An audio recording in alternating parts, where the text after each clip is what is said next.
Hello，大家好。这2颗蝴蝶兰是我1月份给他们做了特别的护理。一颗是买回来的时候头部腐烂，左边这一颗就是开完花之后就一直都是原地踏步，没有什么新的进展，所以就给他们做了一个特别的护理。这颗就是买回来的时候头部已经是腐烂，因为它的花比较特别，我就把它买回来尝试一下，看能不能把它拯救过来。1月4号把它从原来的植料换成这种种植方法，当时也发了一个视频跟大家分享。当时的时候，这边所有的根是已经腐烂了，头部也是腐烂的。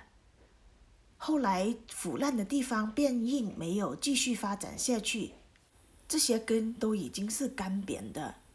这片叶子原来也是有一点腐烂的现象，现在这片叶子都已经是脱水了，很快就脱落。经过2个月的时间，我们来看一下它的进展如何。首先，它已经长出了3条新的根，这3条新根都是从一个方向长出来的。另外这一边就1条新的根都没有，杯子里面一直都是这个水位，这一条根一直都是泡在水里的，现在也长出了新的根尖。再来看一下它的叶子，也已经长出了一片小叶子了，这样的成绩我还是非常满意的。再来看一下这一片叶子，这片叶子原来已经是腐烂了，特别是靠近叶心的地方，整一个叶心这里都是发黑的。还好当时马上给它换了植料，转到这种种植方法，还好它腐烂的现象就没有继续下去了，伤口也干了。这一颗蝴蝶兰应该是拯救过来了。再来看一下这一颗，这一颗是1月20号改到这种种植方法的，当时是用陶粒种植，把它转到水苔种植，大概也就2个月的时间。看一下它的新的根尖，这几条都是新长出来的根尖，上面这一条根也在积极的生长，也已经长出新的根尖了。最让我开心的是，它居然长出了一个花梗。再来检查一下这一边的根，这一边的根这里也已经开始长出新的根尖了。这颗蝴蝶兰原来是用陶粒种植，这些根是用陶粒种植的时候给它修剪过的根，用陶粒种植了大概有6个月的时间，在这6个月的时间内，它一点进展都没有，一点新的根也没有长出来，所以我把它换到这种用木炭在杯子底下面，然后用了一点点水苔在根的中央，也就2个月的时间吧。现在已经长出了这么多新的根尖，也长出了一个花梗。这种方法用的水苔的量非常的少，当时也发了视频跟大家分享过，如果有兴趣的朋友可以看一下我1月20号的视频。那为什么2颗蝴蝶兰我是用了2种不同的方法来拯救它们呢？首先说一下这一颗蝴蝶兰，这颗蝴蝶兰当时是因为头部腐烂，是因为植料太湿的原因。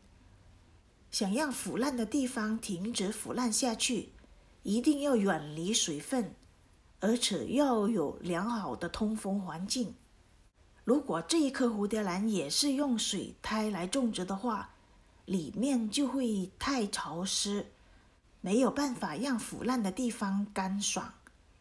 但是如果完全不给它水分的话呢，这一颗蝴蝶兰也就是没有办法成活的。所以我是用了木炭在杯子底下面。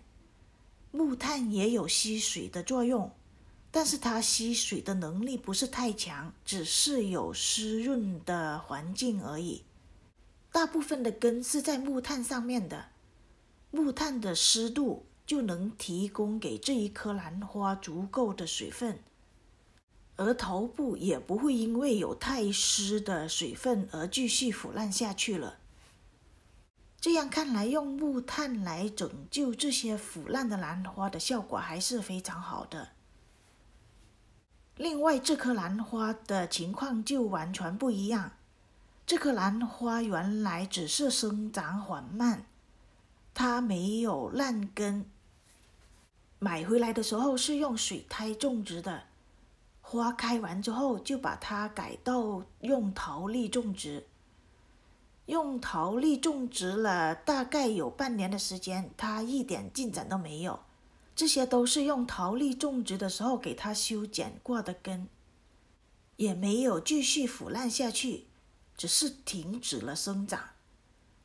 我想它应该是不喜欢桃粒的生长环境，所以呢就给它换一下植料，看它有什么反应。